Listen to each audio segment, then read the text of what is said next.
Tere, mina olen Andreas. Ja mina olen Anna-Leena ning oleme siin, et rääkida teemadel, mis mõjutavad meid kõiki, ühel või teisel viisil.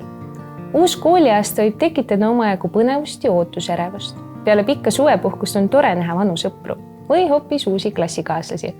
Teisalt võib iga uus algus tuua endaga kaasa palju stressi ja ärevust, mis võib omakorda igapäevaelu raskeks teha. Murega ei tasu jääda üksi. Mõnikord võib vestlus heatahtliku kuulajaga aidata muret leevendada või seda paremini mõista. Kuid vahel ei pruugi see olla piisav. Spetsialist võib aidata vastata su küsimustele, millele heatahtlik sõber ei oska. Kui sul on küsimusi, miks ma end halvasti tunnen? Mis aitaks mul end paremini tunda?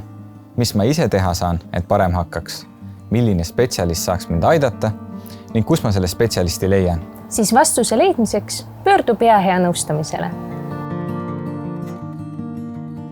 Peahea nõustamisel on oodatud kõik noored vanuses 16–26, kes tunnevad, et neil on vaimse tervisega probleeme. See tähendab, et ei tunne ennast hästi või on raskused toimetulekuga, nii kodus kui koolis. Nõustamised on tasuta ja kohtud on võimalik videosilla teel ja ka kohapeal Tartus ja Tallinnas. Seega pöörduda saab üle Eesti. Esmakohtumise jooksul kaardistame peamised murekohad ja teeme ühiselt plaani edasiste abisammude osas. Kui tegemist on kerge kuni mõõduka vaimse tervise probleemiga, siis jätkame nõustamisega peaasjades. Teistel juhtudel aitame leida tee sobiva abini. Peahea nõustamine hõlmab 9 teemamoodulit. Enda meeleolu ja ärevuse mõistmine, enesekindel suhtlemine ning korralik uni on vaid mõned näited teemadest, mida Peahea nõustamise spetsialistiga koostöös läbitakse.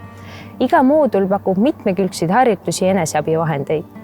Kuni 6 kohtumise jooksul saad keskenduda just nendele moodulitele, mis sulle kõige paremini sobivad. Me loodame, et su algav kooliaasta tuleb põnev ja seikluste rohke.